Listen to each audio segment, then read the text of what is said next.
You know, we probably have all heard the message of Jesus Christ. I recently heard a study that said that 79% of Americans, 79% of Americans are Christians, or at least they believe they're Christians. At first I was pretty encouraged by this because I was thinking, yay, us Christians are doing a good job. We're telling people about Jesus. But then I realized that there's no way that 79% of Americans could actually be Christians.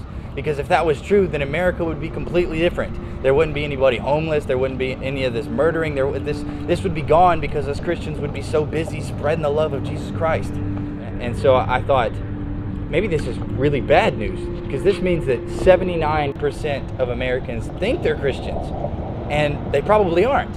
You know, in the Bible, there's constantly these little stories about Jesus Christ in front of these huge groups of people. I mean, he'll be in front of like 15,000 people, and you know, miracles are breaking out, signs and wonders all over the place, and then he'll stand up in front of everybody and he'll say these ridiculous things that would be incredibly offensive to a Jewish culture. He'd say things like, if you want to be my followers, if you want to be my disciples, you first have to drink my blood and eat my flesh.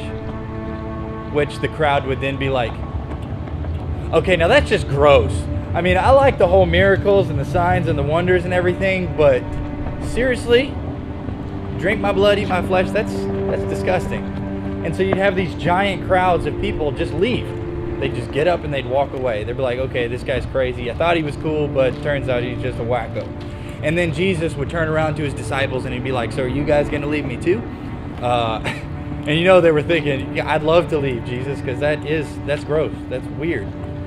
But they didn't, because they knew that Jesus Christ was life. They knew that there was life in him. And constantly things were happening like this. And it was kind of weird, because you never hear pastors talking like that. You never hear pastors making it more difficult for people to get saved. In fact, pastors will make it ridiculously easy. They'll have gifts for them if they come up to the front and give their lives. You know, if you just come up to the front of the altar, we'll give you $15 and give your life to Jesus Christ. Silly things like that Jesus would never do. And you wonder why. In Luke chapter 14, there's a really, really good story that kind of opened my eyes to it. Great crowds were following Jesus. He turned around and said to them, if you want to be my followers, you must love me more than your own father and mother, wife, children, brothers and sisters. Yes, more than your own life. Otherwise, you cannot be my disciples.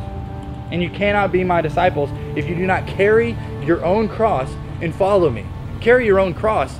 Cross, that's what you would be crucified on. He's saying, I have to have your life. And he goes on and he says, you have to count the cost. Verse 33 says something very, very powerful that everybody needs to hear. He says, so no one can become my disciples without giving up everything for me. No one can be my disciples without giving up everything for me. I heard a pretty good story the other day about this kid in a youth group where they went on a mission trip to Mexico, and at the border of Mexico, you know, if you've ever been there, there's these barterers that you can buy name brand things for ridiculously cheap. And one of the kids in the youth group went up to the youth pastor and said, dude, I just got a Rolex.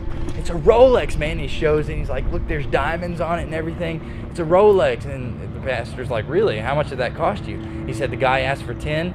I got him down to 5. Really? You bought a Rolex for $5? He said, yeah, it's awesome. Look at it. It's crazy. The problem was, in about a week, the hands quit working on it. The diamonds were falling out. The band was breaking off of it. And it just wasn't worth anything. And the reason why it was breaking, the reason why it wasn't worth anything, was because he didn't pay anything for it. And this is the same thing with our Christianity. If Jesus' gift didn't cost you anything, then it's probably not worth anything. If you didn't pay anything for this new life that you got in Jesus Christ, if you didn't give anything for that, then it's probably not worth anything. We've all heard, you know, that Jesus Christ is a free gift, and that's absolutely true. There's no way that we could pay for it. There's no way that we could ever afford Jesus Christ dying on the cross for our sins, forgiving us so that we could live in eternity with him. Never could pay for that.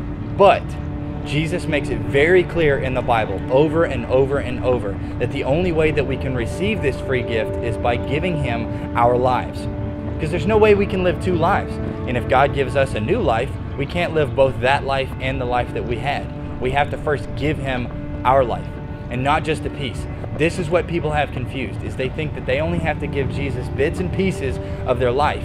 But clearly, the Bible makes it, states it over and over that in order for us to become Christians, we have to give Him everything, our whole lives, all of our dreams, all of our plans, all of our relationships, all of our music, all of our TV shows, everything that we do, we have to give to Him. And then He gives us that free life, that new life, and we get to live that life, a life that's consumed with peace and joy and happiness. Now, we very rarely talk about the cost because the gift that we receive for paying that cost is so much better than anything we could ever pay for.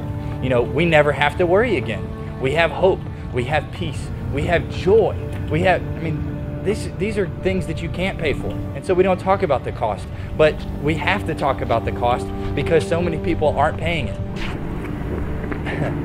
As I was sitting here making this video, there was a guy that stopped by, and once I stopped, he asked me what I was doing. You know, he saw me talking to a camera by myself, so I'm sure it was a little bit confusing.